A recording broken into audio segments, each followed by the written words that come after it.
Living Corporate is brought to you by Canaries. Let me tell you about Canaries. Canaries is a tech company formed in 2018 by Black founders who experienced inequities in the corporate world like most of us in the workplace.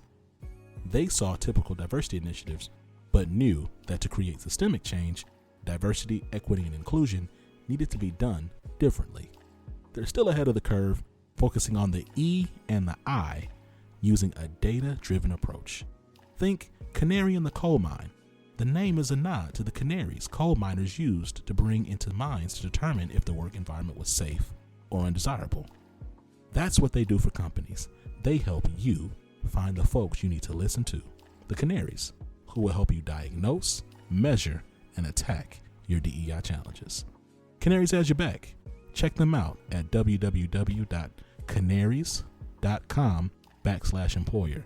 That's www.canaries.com/employer.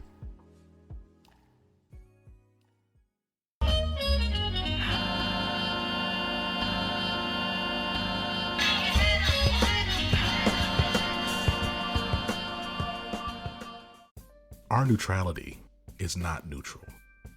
Our interpretations of what is neutral are more often than not associated with a specific set of values.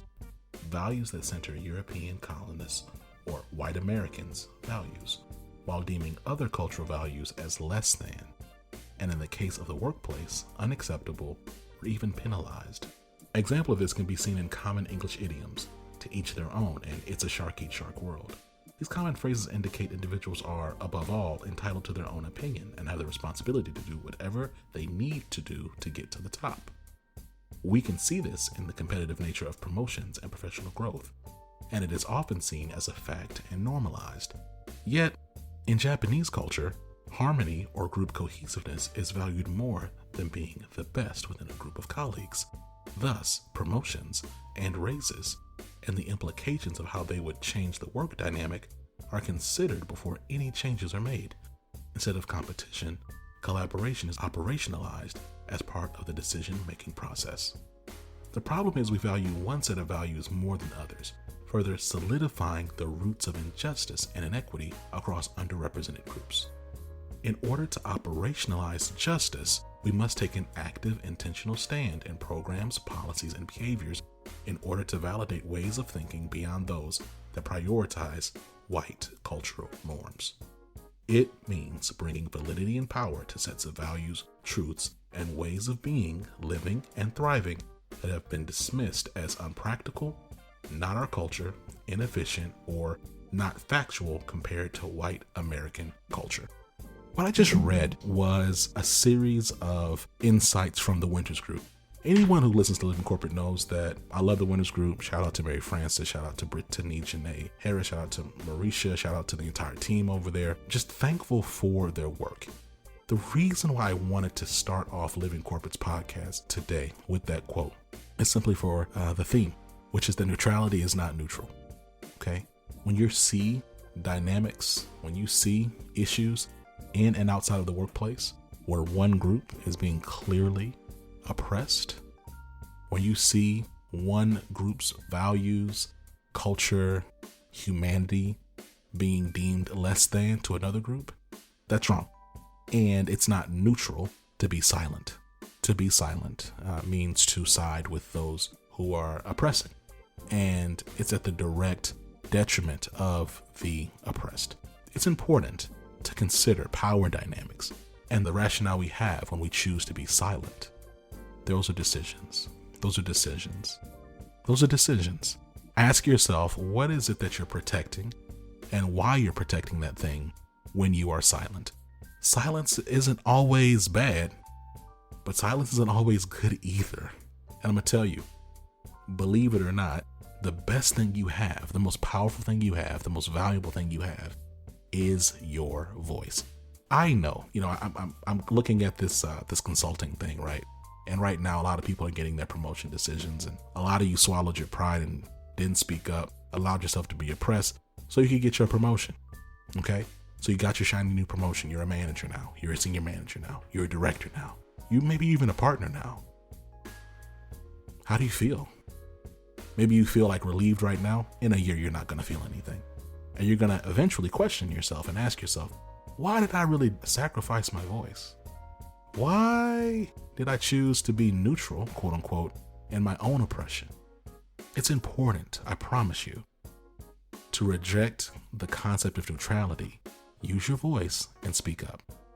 So that does get into today's topic a bit. When we talk about systems and we talk about structures and how they are bent to support and uphold toxic leadership and to support power and to honor power.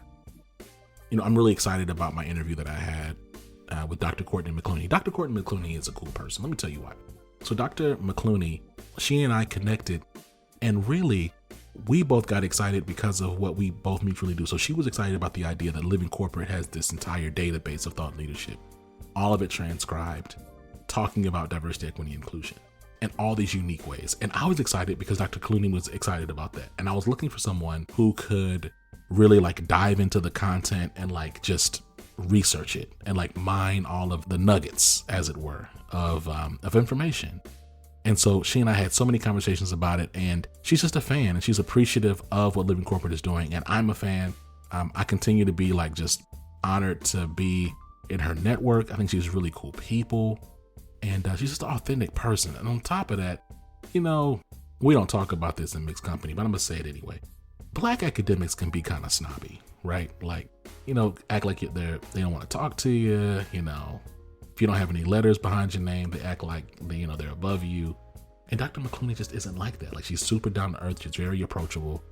And shout out to all the Black academics we've had on Living Corporate. I'm not talking about y'all. I'm just saying there's a culture of snobbishness, and it's refreshing to have someone on the platform who is not that way. So again, shout out to Dr. Courtney McCluney of Cornell University. I'm just really thankful that she was able to make the show.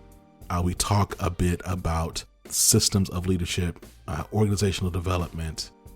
We talk about a wide array of things, just about how the house kind of tends to win. And what does the future of leadership really look like when we're talking about inclusion and we're talking about accountability and we're talking about systemic change? Frankly, it's a bit depressing. I'm going to tell you straight up, but it was a good conversation. But before we get there, we're going to tap in with Tristan. So I'll see you in a second.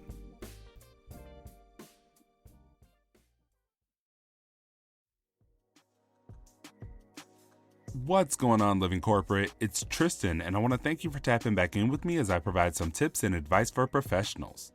Today, let's talk about 3 signs that you may not be taking control of your career. Most people aren't aware that they aren't in control of their careers, and I completely understand why. While growing up, we were taught that if you show up and do the work, then everything will work out. Unfortunately, this leads to us waiting around for things to happen in our careers rather than taking ownership of making them happen. Let's discuss a couple of ways you can spot if you fall into this category. The first indicator is that you're not your own biggest advocate in your career. This can look like a couple of things. Maybe you live by the motto, keep your head down and do the work, or you wait for your boss to acknowledge the great work you're doing. Maybe you don't know what your next steps look like, so you can't set goals or you can't communicate what you're seeking to others. Being your own biggest advocate requires that you take responsibility to understand your own interests, needs, and abilities so you can effectively communicate them and make informed decisions to land the roles you want and negotiate the salary you deserve. The second indicator is that you don't have career goals. You have to be intentional about your career direction. Take some time to understand what you want from the next level in your career. Is it a promotion, to change jobs, or to transition to a new industry? Instead of letting other people, available jobs, and opportunities decide the next step in your career, take some time to evaluate if opportunities align with your career goals, lifestyle, and values. The third indicator is that you don't have an actual job search strategy. Unfortunately, simply applying online or waiting for a recruiter to contact you on LinkedIn is not a strategy. Telling people in your network that you're open to opportunities without providing clear direction on what you're seeking will not yield the results you want. Take the time to gain some clarity and then learn how to develop and leverage your network to get to where you're trying to go.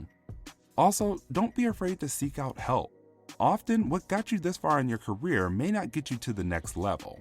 Don't think you have to navigate this on your own to achieve your goals. Thanks for tapping in with me today. Don't forget, I'm now taking submissions from you all on career questions, issues, concerns, or advice you think may help others. So make sure to submit yours at bit.ly/tapintristan.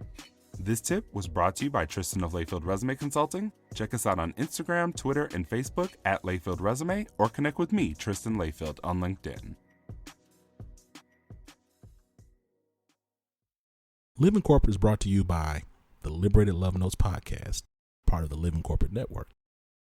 The Liberated Love Notes podcast is a starting point for integrating self and community affirmations into your daily practices. The Liberated Love Notes podcast center the experience of Black folks existing in white systems and speaks to overcoming imposter syndrome, disrupting injected and internalized forms of oppression, embodying an abundance mindset, and building a healthy racial identity. Check out Liberated Love Notes podcast wherever you listen to podcasts, hosted by Brittany Janae Harris. Dr. McCluney, how's it going? It's going very well, Zach. How are you? You know what? I'm all right. Now look, you and I, we've talked for a while, actually, off the mic. But let's talk a little bit about, the work that you do in and outside of Cornell, and really why you're so well positioned to speak on matters of, organizational behavior, leadership, diversity, equity, and inclusion. Like, you sit in this really unique space. And I would just like, I don't want to describe you to you. I'd like for you to, to break it down a little bit about why you're so equipped to speak in this space so effectively. Yeah, thank you for the question. I think it is a combination of both my educational journey and also just who I am as a person and my lived experiences, and how that has also shaped the lens that I take to research and my work. So currently, I'm an assistant professor of organizational behavior, and organizational behavior as a field tries to understand some of the terms that you've already mentioned. Why and how do people behave in certain ways? What makes an effective leader? How our organization is designed to maximize the best of our human potential. And I'm doing that within the School of Industrial and Labor Relations at Cornell. That is a unique entity and institution compared to other business schools. ILR has a history of trying to understand work from the employee side. So what are the rights of employees, both legally and also how have workplaces possibly discriminated against groups of employees or implemented standards that are difficult for people from marginalized and oppressed backgrounds to achieve. And within that space of trying to understand leadership and how it is that we behave at work in the School of Industrial and Labor Relations, I specifically focus on practices within workplaces that perpetuate marginalization. And what I mean by that is organizations have, their core business units, their functions, their products, their marketing teams, they have a culture, and all of these things on the surface are all towards the goal of selling or creating some sort of social good in society. But how these goals are enacted tends to reproduce and recreate a lot of the inequalities that we witness in society, mainly because most organizations were started by or industries have been developed around the lived experiences of people in positions of power and who have access to capital and can shape the world and the workplace in their own image. So being a person of color, being a Black woman who was also a first-generation college student, I come into the world of studying workplaces with a very different lens and eye, where my grandfather was a sharecropper on the same land that his grandparents were enslaved on for most of his life. My father being one of the first Black managers of the manufacturing plant that he worked in North Carolina. Both my brother and I working part-time jobs in high school because we were a Black middle-class family, which is very different than a white middle-class family just in terms of economic breakdown, where we did have resources to, have a roof over our head, but not that additional disposable income that would create opportunities for us to engage in extracurricular things outside of the traditional school model. And we worked in, low wage jobs, very precarious jobs. Like my first employment opportunity was at McDonald's. So learning how that system, that machine operated and really takes advantage of low income Black and brown populations as its workforce. And how there's been marketing disproportionately from McDonald's into Black communities. I know NPR recently covered that in a podcast on Code Switch. And I thought that was super telling to how certain people have lived in this society and what that means in terms of how they expect or do not expect equitable treatment inside of workplaces. So all of that to say, I think my unique positioning and situating of myself in this field means that the type of questions that I'm asking in research are not assuming workplaces are race neutral or that they're gender neutral. Instead, I come into those spaces keenly aware of how something as simple as creating a dress code policy or asking for everyone to be professional at work is automatically creating a disproportionate and differential experience for non-white, heterosexual, able-bodied men. And I'll stop there for now. I think we can dig deeper into some of the things that I've shared. No, so thank you for that. Thank you for the context and just level setting. As you describe these things and you talk about inequity, I can't help but think about the fact that so many of these organizations, they would say that they have their own systems and methodologies to say that they, that they're calling out inequity, right? So like every organization has, their HR department or some type of ethics and compliance or hotline group. And, my challenge, I think, Dr. McCluney, with that is that these systems that these organizations have in place, they're going to naturally not support resolution, right? I would say so it's like the police, right? Police say, well, we've investigated ourselves and we found no wrongdoing, right? And we would look at it, we would say, well, but yeah, right. So I'm curious, as you engage the work that you're talking through and what you're looking at as you engage the work and your research, at what point does like organizational justice come into play? And like concepts around accountability and even like third person points of reference or like review. Yes. I do think this is unique to the field of diversity and inclusion in workplaces, especially thinking historically about the Title VII of the Civil Rights Act of 1964. That was the first federal legislation that mandated that companies who have been seen as doing wrong or violating some sort of discriminatory policy, they were forced to engage in diversity training. That was the first affirmative action sort of mandate.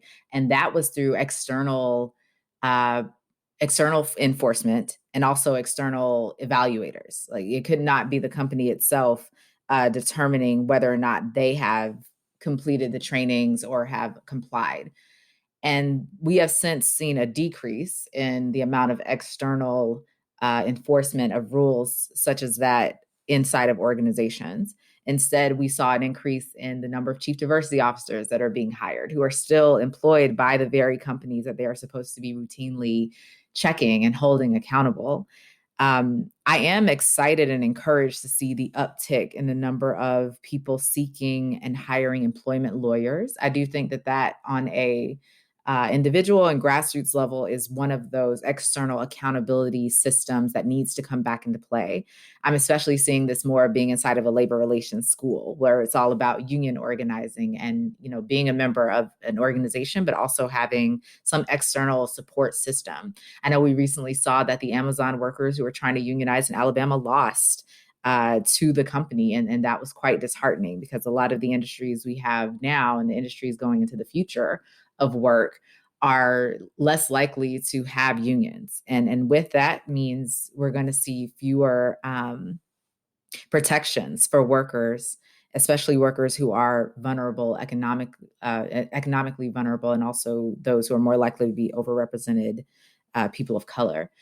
So those systems, we do need to think of organizations as existing within a larger ecosystem, instead of individual siloed entities, that we're all intimately related to one another. And until we do that, organizations are going to think and continue to operate as if they have no influence or bearing on things that are happening in the environment, things that's happening with society. So what we saw with COVID, for instance, a lot of people were like, "Oh no, there's racial disparities with COVID infections." It's like, it's not just disparities. We have systematically shuffled and arranged society, where people of color are located at the bottom of a lot of social hierarchies. They're more likely to be in vulnerable occupations that would increase their exposure to COVID. They are more likely to lack healthcare opportunities because racism has eroded the likelihood for them to receive that type of protection. So even when, pneumonia is bad for a year, flu is bad for a year, we will see these same patterns of a disparate amount of Black and Latino people in particular contracting this virus. So that's a long-winded answer about the systems, but I think that's part of the thing that we need to move towards, and that's this: our systems are interconnected, and organizations can no longer pretend to operate as individual systems; that they are part of this larger collective. So it's interesting, and I think about this more and more. Is like, we've been in this phase for like the past, over a year, but roughly the past year. When you think about, like, this is the murder of George Floyd, and then also like the murder of several other Black and brown folks at the hand of the state, is like, we talk about racism, we talk about systemic inequity. I'm really at a point where I'm just trying to figure out, like, Dr. McCluney, based on your research, like, can these systems? It would seem to me that the systems just need to be completely dismantled. Yeah. Like, am I tripping? I don't think you're tripping at all. So one of my favorite scholars right now is Dr. Victor Ray, who just got tenure actually at the University of Iowa in sociology. Shout out Dr. Ray. Okay. Shout out to Dr. Ray. So he wrote 2 pieces that I think was really pushing back against this conversation only piece, and pushing back against this belief that organizations can fundamentally change. He tweeted one time that a lot of organizations wanting to be anti-racist means that they should cease to exist. And I think about that a lot, especially the type of organizations that are funding the cages that we are holding children in at the border, organizations that are encouraging and allowing the continued violence enacted upon the citizens of states. I'm talking about police force now. That we just have so many institutions that are not designed, nor should they be in place to promote the type of society we are hopefully striving for. I'm not sure how we can be an anti-racist society and have a force that does not receive any sort of checks and balances and can literally determine the life of death of individuals at will. I'm not sure how that is contributing to an anti-racist future. And I think sometimes too about organizations that also think that they are, too good to possibly harm others. So in my class, we're going to talk about nonprofits in a few weeks. And a lot of people think of nonprofits as these very good organizations. They are designed to ensure that we are doing good to society. But a lot of these nonprofits, their existence is contingent upon inequality in society. Like if we didn't have inequities, then we wouldn't need certain nonprofits or certain Christian organizations to do some of the things that they do. And not just Christian organizations, but certain, religious institutions to help meet the needs of people if we were already addressing that need. So I do wonder sometimes if organizations know that by paying people a living wage, which is not just $15 an hour in this day and age, but a livable wage, that if we provided universal health care that wasn't tied to employment, a lot of organizations would no longer exist. And so I wonder if they are intentionally avoiding resolving some of the inequity we see in society so that they can continue operations. And see, and I hear you. I don't think that people don't know. I don't think people care. Yeah. Yeah. Right. I really, it gets me more and more as I just look around. It's been less than a year, and we have another person who's been murdered at the hand of the state, Yeah. and and Dante Wright. And so it's like, okay, what are we really doing? And Yeah. I was talking to a mentor of mine. I was like, it's interesting because there's a bunch of organizations out there that are like positioning themselves as like these beacons of diversity, equity, inclusion, and thought leadership. But like, if you were to like go into their actual organization, like nothing has changed for their actual Black and brown employees. You could even Yeah. look at the data and things have gotten worse. Right. Mhm. And so like, if you were to look at the future of work, Mhm. and we talk about accountability, and we talk about like third parties, and even like the concept of unions, like what needs to happen at like a systemic level to create true equity for the everyday employee? Like if you had to give me like the three like major shifts that need to happen, Mm. Mhm. what are those things that need to happen? Yeah. One of my students shared in class, and I thought this was such a profound statement. She said, I do think in a capitalist society, we look to organizations to fix a lot of the government failings that we see in society. So one of the major shifts that I do think needs to happen, building off of her point, is there needs to be federal intervention and policies that are enacted and enforced inside of organizations when it comes to things like pay equity and healthcare access. I don't think we can rely on individual companies to do that, um, for various reasons. So we need some sort of external force that is going to create those shifts for people, um, and that is the living wage, making sure people are paid the same for the same amount of work, and healthcare access and quality. That needs to happen, I think, at a federal level. Inside of companies, at the industry level, we are starting to see some regulations with NASDAQ stock. You can no longer trade on their board, on their stock, if you do not have diversity at the top. I think that can be taken a step further, where your entire organization at every level needs to be representative of the constituents inside of the country that you're operating in. So we need to have 13% of all board members on each company trading on platforms to identify as Black, and even more than 13, right? Like Black people living in America, not just Black Americans, right? But Black people living in Yeah. America far outnumbers 14%. So we need that. We need to make sure that there needs to be some divestment, I think, of companies as well when it comes to the entities that are threatening the life and safety of a lot of Black and brown employees. So Mm. here I'm thinking about divesting from police.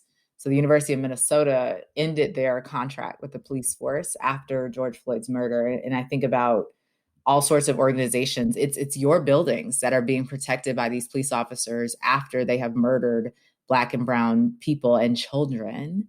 It's your buildings that are being protected by cops, and these buildings are empty, right? We're in a COVID times, and most of Right. these organizations that are being quote unquote protected have their employees working remotely. So how can I do think there's a lot of learned helplessness and learned powerlessness amongst Mm. CEOs right now, where they see themselves as, we can make a statement, we don't stand for this, but you also are not telling the police officers, or not, funding them, that we don't need you to protect our buildings. We don't need you here. Right. Like how can you, ensure that? And I'll share one example or two examples of this briefly. There's one company that I've been consulting with, located in a mostly white area of the country, and their Black and brown employees get stopped by police often on their way to and from work because there's just so few Black and brown people in this area. That is your problem as an employer, that you cannot ensure the safe entry of your employees into work. My brother works at a plant in North Carolina, and at one point he was on second shift. The actual way that you staff and schedule workers is also being affected by the racism inside of police force. He was stopped several times during the times that he was scheduled for second shift because he's leaving work late at night. And that is a danger to his life and safety. So they were unable to, or they've been discouraged from scheduling Black and brown workers during second shift, which is affecting wages, which is affecting their ability to live their life in other ways. So how can we engage in true divestment from entities that are reinforcing racism? If you claim to be an anti-racist organization, are you willing to divest from racist organizations, entities, structures, practices, even if it's what you've quote unquote always done? That's a question that I have for companies that claim to really care about Black lives and want to ensure that the safety of all people. I love that. And you know, I think to your greater point, your overarching point is that it's going to take tangible actions. Mm-hmm. I do believe that there's this the relationship between between private and public sectors seem to be so so intermingled, right? Almost Mm-hmm. like you've like mixed two tubes of toothpaste. It's like hard to really untangle that.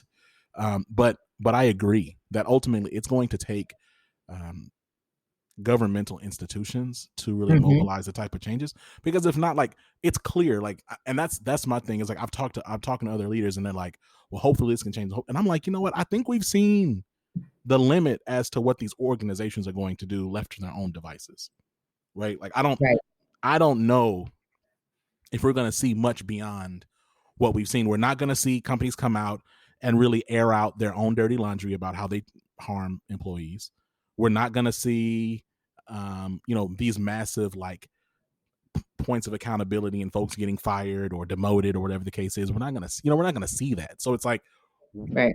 what needs to happen, right? I think like, and this has really been a great, I think it's really been a really good case study over the past, I'm going to say 18 months of like, okay, like we giving y'all space. We Mm-hmm. didn't force y'all to do anything.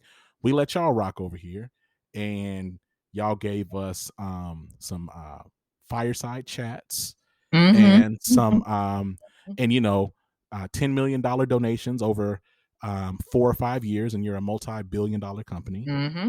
Mm-hmm. And you've given us some really cool posters of some of your Black employees, or maybe they're just stock images. We don't know. Like, that's what you've given us. So now we can try something else, because that hasn't created the impact that you've claimed that you want to achieve in your Instagram posts. So now it's time for us to do something. Like, I'm hoping that like, but I think like even that creates its own conversation around how realistic is that?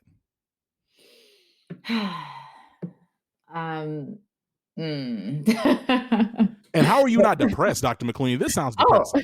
I am. I Oh, totally okay. am. Okay. I feel like I've been on a pendulum of emotions where these things are so overwhelming and they're always happening, right? I think once you become aware that racism exists, it's never, can something racist not happen today? It's how is racism showing up today? It's just always with us. And it's sort of like how grief stays with people. It doesn't show up always in the same way at the same time. But it's always there. It's always present. And that's how I feel about racism too.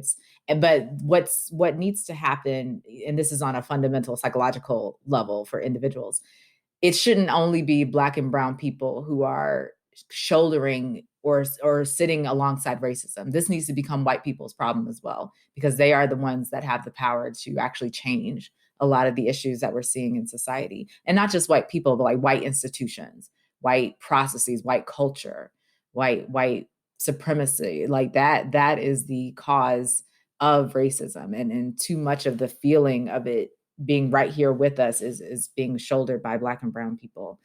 Whether or not it's realistic for companies to actually move beyond all the listening sessions.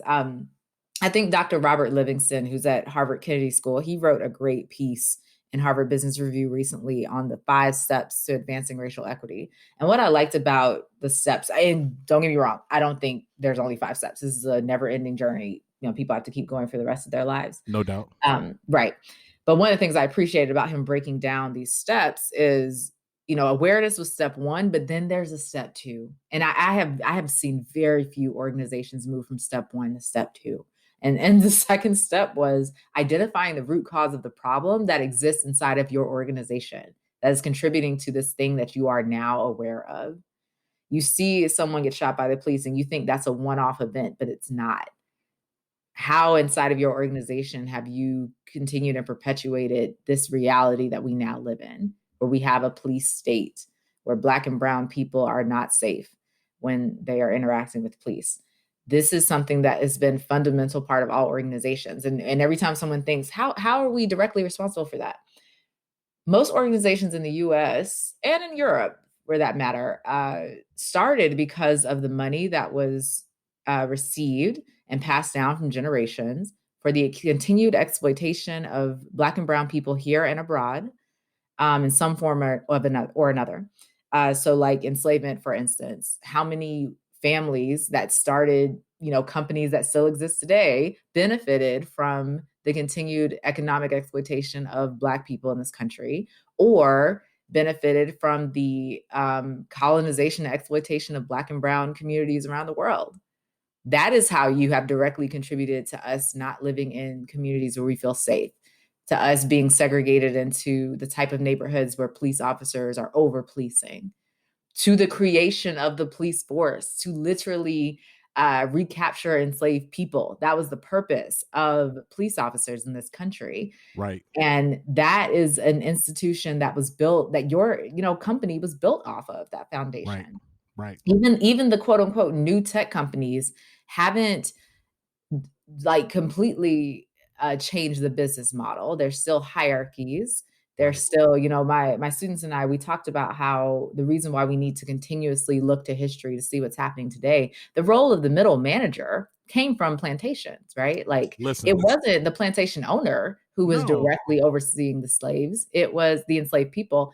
It was the middle managers. And what is the role of middle managers today? It's to ensure that certain people stay in line. It's to keep the workers in line. I mean, that's like, when we had Dr. Caitlin Rosenthal on many moons ago, right? We were and talking about her book Accounting for Slavery, like that whole structure, like it's been there for centuries. And I really think, though, going back to your other thing, I also believe if we look at history, and one day I'm gonna get a Black historian on here. Yes. But here's the thing, like we've seen over and over again that white people really don't do well with holding themselves accountable for white supremacy. Like if as a group historically, from a anthropological, what's the word? That's right. Come on. And from an anthropological perspective, we've yet to see like white Americans say, look, we're not doing this well. Okay. So we're going to do this now. Like we haven't seen that before. Shout out, also I'm putting the link, is When Affirmative Action Was White, because that's a really good book. But the point is that like there's I think there's just this huge gap, and then like the bigger question I have is like, even when this is a really depressing episode, no, this is a heavy week. It's a heavy week. I want to be honest, like, so it's like, even when you even introduce third-party institutions, like what mechanisms are in place to make sure that they're also operating effectively and like really gathering, just like that's the other piece too, right? Because even like in these organizations, right, like most professional services firms or companies, they have like an ethics and compliance group, right? So they supposedly sit outside of the quote unquote business, and they kind of they when you call the hotline, they are supposed to kind of step in and do an investigation. But the reality is that those groups, those organizations, they still exist within the ecosystem of that company. Right. So I'm kind of going back to the top of our conversation. Right. But like if I take a step back and I say, okay, but even if I bring in a third party group that isn't a part of that company, that org still exists within this greater ecosystem of this like capitalist structure. Yes. And that's exactly where I thought you were going, where, how do we advocate for equity when our wages, our livelihood, our well-being is still tied to institutions that make their money off of inequity? Like there is this weird, one of the things I wrote down recently as something I was thinking about in my research is looking at practices of organizations that claim that they're trying to, support the well-being and economic well-being of Black people. It's like, we're still dependent though on these organizations? Like, how can there be a liberation type of economy where me making what I need to make to survive in the society and in the collective of the marginalized people, being able to survive is not contingent upon or tied to these institutions that continue to perpetuate inequality? That is something that's beyond our imagination, right? Or at least mine. Right. I won't speak to other people, but Nah, I feel you. that is something I struggle with. I'm like, man, my goodness, I see where the problems are.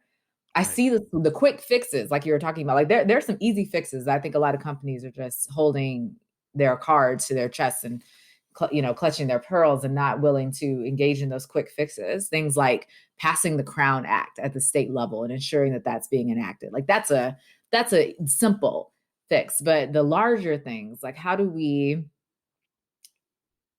create a liberated economy of marginalized people where they're not beholden to the emotions of white institution, white people on any given day, being told that this white man had a bad day. Like why are our lives in jeopardy because of someone else having a bad day? And I think that happens on a systemic level. Yeah. It's so scary, right? So you think about like a couple of podcasts ago, I was talking about, really like the lives and livelihoods of Black people are really like dictated at the whim of white folks. And it's scary. Yeah. Like that should scare you. It's like, this person who has power because of their own, like they could be having a bad day. Mm-hmm. They have some unresolved trauma. They have some, because of their own racism, and because of where they sit, coupled with where they sit in the organization, they can literally just jack you up. Like there's nothing that can happen. Like there's nothing that you can do. And so it's like, to your point around like imagination, I think for me, as like I continue to explore on and off mic, these conversations and ideas around equity, like I'm going to allow myself to imagine further and reject certain like organizational or hierarchical premises that I believe really stymie these discussions, right? Like this conversation to me has been so helpful because like we're talking about like these systems at large. And I also believe that we're not really encouraged to think systemically. Like we're encouraged to think situation to situation to situation, right? Right. Or even for, whenever we call out racism, I don't have a racist bone in my body. That's not possible. It's like, but it's not about you as an individual. It's about what has systemically been put in place. And there is a lot of encouragement, especially in an individualist capitalist society like the US, to not think in collectives and to not think systemically or even in an ecosystem way. Which is going to lead to, you mentioned future of work, like other disasters, especially around climate change. And that requires collective action, not individual action. So yes, we can recycle as much as we want to as individuals, unless these large companies change their practices, it will be for naught. It's not going to lead to systemic change. And most of the communities around the world, countries around the world, who are going to be directly affected by climate change are the most marginalized and vulnerable people of any given country. And so we're just seeing the same model replicate over and over again because all of the small fixes have not addressed the larger systemic issues, which are truly at the heart of, white supremacist organizing. Yeah. No, straight up. And I think to that point, it's like the oppression that we've experienced, and the oppression that Black and brown people have experienced, as well as the oppression that has been enacted by the majority, has been so extreme and like it's been so radically oppressive that we need radical response, right? But like what's happened is we're looking at centuries of systemic oppression, and let's just say if you want to give yourself an out, we'll say we've been looking at 50 years of systemic oppression, and we're trying to respond with very meager, very incremental solutions.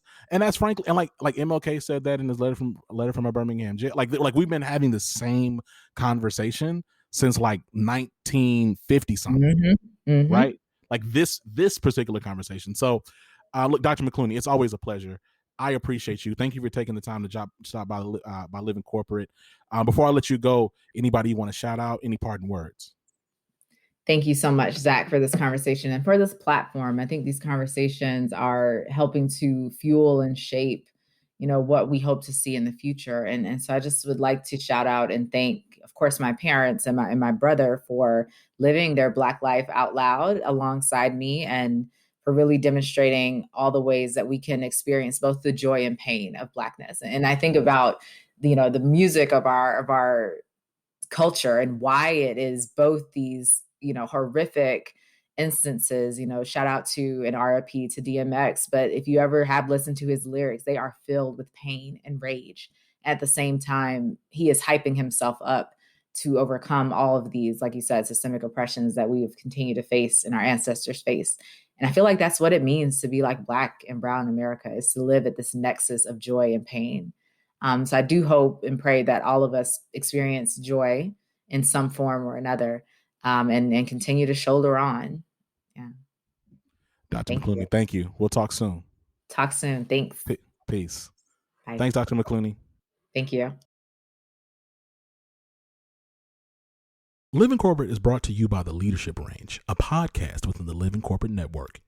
Hosted by globally certified and Fortune 500 executive coach and leadership development expert Neil Edwards, The Leadership Range is focused on having real, raw, soulful, and accountable conversations about inclusive leadership, allyship, professional development. Every week is a new episode with new learning and new actions to take on to grow inclusively. Make sure you check out The Leadership Range everywhere you listen to podcasts.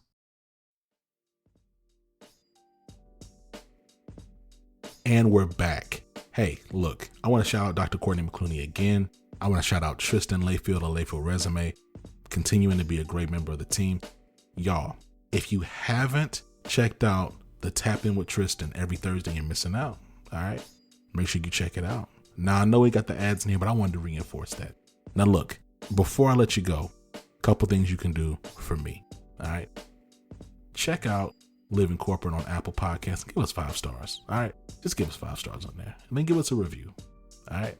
Second thing you can do is share this podcast with a friend or a colleague or a family member or a supervisor or I don't want to say subordinate, but some of y'all, a subordinate, y'all managing people. Share it with your team, right? Share it on your newsletter, whatever the case it is, just share it around. Okay? The last thing is, make sure you're staying tuned to Living Corporate. Okay? We got some stuff coming up. Very excited about. It's just exciting stuff. That's all I'm gonna say. I'm gonna hold it right there. Okay? Till next time. This has been Zach. Peace.